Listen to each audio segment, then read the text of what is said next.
ರಾಜ್ಯದ ತೋಟಗಾರಿಕೆ ಹಬ್ ಆಗಿ ಬೆಳೆಯುತ್ತಿರುವ ಜಿಲ್ಲೆಯಲ್ಲಿ ತೋಟಗಾರಿಕಾ ತಂತ್ರಜ್ಞಾನ ಪಾರ್ಕ್ ಆರಂಭಿಸಬೇಕು ಎನ್ನುವ 5 ವರ್ಷಗಳ ಬೇಡಿಕೆಗೆ ಕೊನೆಗೂ ಮನ್ನಣೆ ಲಭಿಸಿದೆ.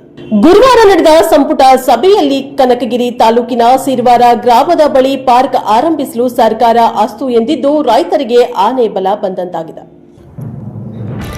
ಸಿರವಾರ ಗ್ರಾಮದ ಬಳಿ ಇರುವ 194.33 ಎಕರೆ ಜಮೀನಿನಲ್ಲಿ ಸಾರ್ವಜನಿಕ ಹಾಗೂ ಖಾಸಗಿ ಸಹಭಾಗಿತ್ವ ಮಾದರಿಯಡಿ 83.79 ಕೋಟಿ ಅಂದಾಜು ವೆಚ್ಚದಲ್ಲಿ ತಂತ್ರಜ್ಞಾನ ಪಾರ್ಕ್ ಆರಂಭಿಸುವುದಾಗಿ ಸರ್ಕಾರ ತಿಳಿಸಿದೆ. 2020 ಮತ್ತು 2021ರಲ್ಲಿ ಆಗಿನ ಬಿಜೆಪಿ ಸರ್ಕಾರ ತನ್ನ ಬಜೆಟ್ನಲ್ಲಿ ಪಾರ್ಕ್ ಘೋಷಣೆಯನ್ನ ಮಾಡಿತ್ತು.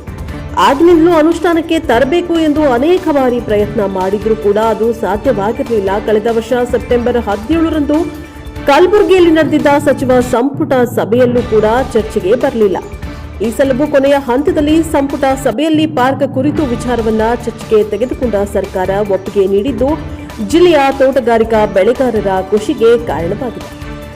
ಜಿಲ್ಲೆಯಲ್ಲಿ ವಿವಿಧ ತಳಿಗಳ ಮಾವು, ಪೇರಲ, ನೇರಳೆ, ಹಲಸು, ದ್ರಾಕ್ಷಿ, ದಾಳಿಂಬೆ, ಪೇರಲ, ಅಂಜೂರ, ಕಲ್ಲಂಗಡಿ, ಕರ್ಬೂಜ, ಬಾಳೆ, ಪಪ್ಪಾಯ, ಅಣಬೆ, ದ್ರಾಕ್ಷಿ ತಳಿಗಳಾದ ಸೋನಾಕ, ಬೆಂಗಳೂರು ಬ್ಲೂ ಹೀಗೆ ಅನೇಕ ಹಣ್ಣುಗಳನ್ನು ಬೆಳೆಯಲಾಗುತ್ತಿದೆ.